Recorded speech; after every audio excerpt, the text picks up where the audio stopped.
अस्सलाम वालेकुम नाज़रीन, आज मैं आपको एप्पल का हलवा बनाना बता रही हूँ।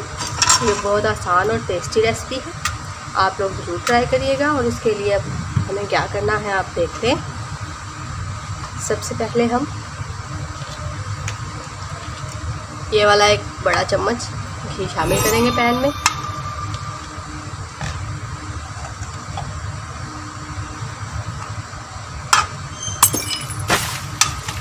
और ये तकरीबन 3 टेबलस्पून मेरे पास सूजी है, ये शामिल कर रही हूँ मैं।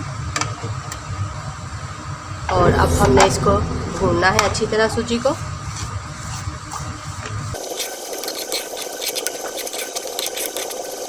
नाज़रीन, जिन लोगों ने हमारे चैनल को अभी तक सब्सक्राइब नहीं किया, प्लीज़ वो हमारे चैनल को सब्सक्राइब करें और साथ में बेल आइकन के बटन को ज़रूर प्रेस करें ताकि हमारी हर आने वाली नई वीडियो का नोटिफिकेशन आपको मिल जाए। ये बिल्कुल फ्री है, इसके कोई चार्जेस नहीं है।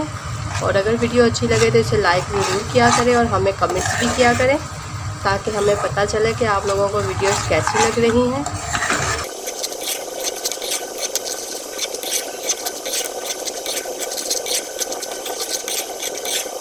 सूजी को हमने मुसलसल हिलाकर फिर पकाना है ताकि ये नीचे ना लगे, जले ना।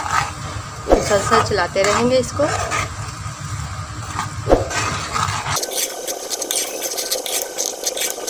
सूजी को मैंने अच्छी तरह से भून लिया है।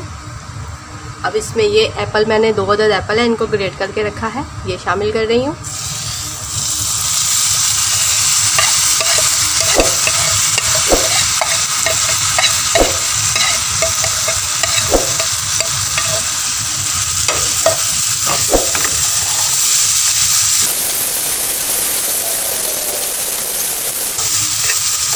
एप्पल शामिल करके भी हम इसको अच्छी तरह से भून लेंगे।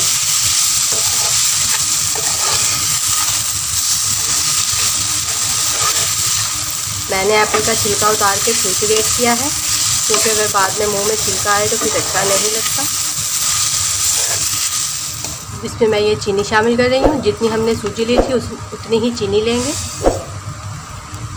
ये 3 टेबलस्पून चीनी है, ये शामिल कर दी है मैंने।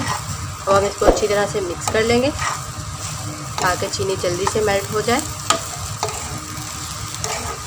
चीनी आप अपने टेस्ट के अकॉर्डिंग कम ज़्यादा कर सकते हैं।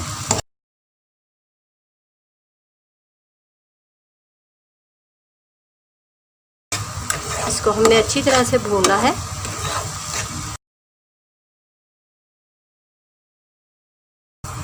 और आप देख सकते हैं एप्पल के पानी में ही सूजी भी हमारी अच्छी तरह से गल गई है क्योंकि एप्पल और चीनी का पानी जो निकला था उसी में सूजी पक गई है।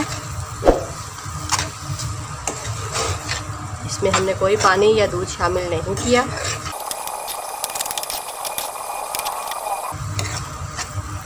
आप इसमें अपनी मर्ज़ी के मुताबिक पिस्ते, बादाम वगैरह शामिल कर सकते हैं, लेकिन मैं ज़्यादा नहीं शामिल करूँगी। मैं गार्निश के लिए ही इस्तेमाल करूँगी क्योंकि ये एप्पल का हलवा है तो इसमें एप्पल का ही ज़्यादा टेस्ट आना चाहिए। और ये हलवा हमारा बिल्कुल तैयार है। अब हम इसका चूल्हा बंद करके इसको निकाल लेंगे। आप इस रेसिपी को ज़रूर ट्राई करिएगा क्योंकि ये बहुत मज़े की है और बच्चों को बहुत पसंद आती है। अगर रेसिपी अच्छी लगे तो इसे लाइक ज़रूर करें और हमें कमेंट्स ज़रूर किया करें। उम्मीद है आप लोगों को रेसिपी अच्छी लगेगी, ज़रूर ट्राई करिएगा और दुआओं में हमें याद रखिएगा। अल्लाह हाफ़िज़।